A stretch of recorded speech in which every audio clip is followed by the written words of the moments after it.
Courthouse security is top of mind for Vermont's judiciary. Between the aging infrastructure, security officer shortage, and an attack on a judge in Nevada that garnered national attention, leaders here are taking note. That courtroom attack happened in early January. A man leaps over the bench during his sentencing, tackling Judge Mary Holthus. Deborah Redden tackled the judge to the ground before being wrestled off of her. Judge Holthus was injured but not hospitalized. Now, something like that has not happened in Vermont, but it has led to discussion around safety in the courtroom. Our Haley Morgan spoke with the judiciary about that response. Haley, what have you found out? Kat and Darren, officials with the judiciary say they have spoken with court staff in Nevada to see how Vermont can learn from the situation. It comes after years of work to enhance security in Vermont courtrooms.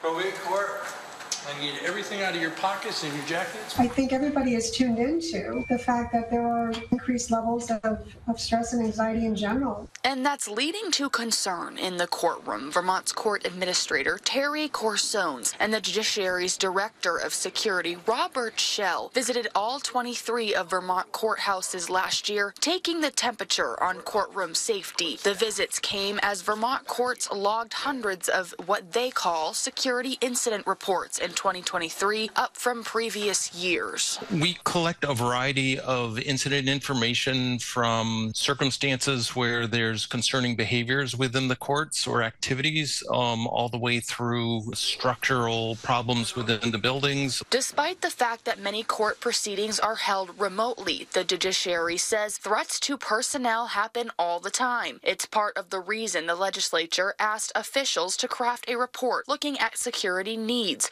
Historically, Vermont sheriffs and sheriff deputies provide their service, but staffing shortages have made that difficult, says Lamoille County Sheriff Roger Marcoux. There's a trickle-down effect that people leaving this industry has on everybody. But it's just basically day to day trying to figure out, all right, who can we take from here to put there and to make sure that the court process can continue.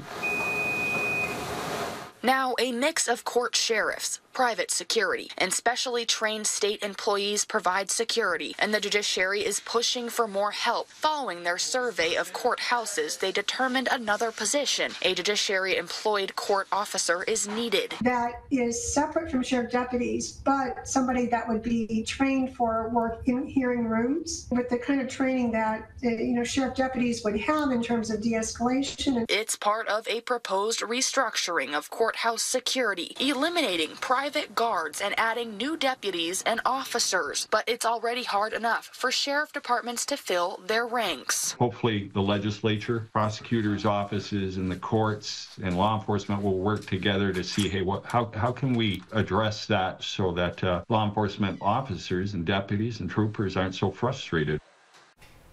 That proposed courthouse security plan could be a $2 million addition to the budget in a year when extra spending may not be on the table. The judiciary is waiting to hear back on when they can provide testimony to lawmakers about the report. Live in the studio, Haley Morgan, Channel 3 News. Haley, thank you.